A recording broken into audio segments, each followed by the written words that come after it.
Referee মাঠে নামছেন, সুন্দরভাবে করমর্দন, দুটি দলের ড্রেসও দুরন্ত। ফটো সেশন, টসে জয়লাভ করে ভবানীপুর, তারা সাইড নেয়। প্রথম ইয়েলো কার্ড ভবানীপুরের খেলোয়াড়কে দেখালেন, অজয় সিংকে ফাউল। বিদ্যাসাগর সুযোগ পেয়ে গেছিলেন, মাথা যদি ঠান্ডা রাখতে পারতেন প্রথমার্ধে গোলটা চলে আসতেই দেখুন সেই পাসটা দুরন্ত সেভ করেছিল 4 নম্বর জার্সিদার ডিফেন্ডার।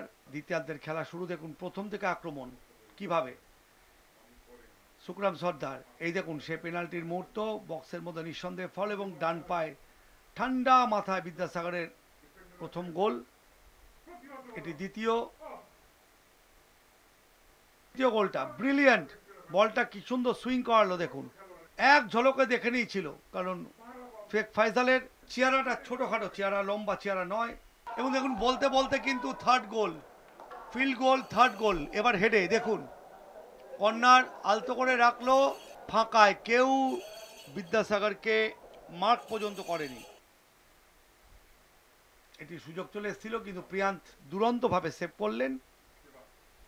আমরা দেখলাম 57তম সিএফএল ম্যাচ চলতি মরশুমের। গোল লাইন বলছে Bhawanipur club 3, warrior athletic club 0।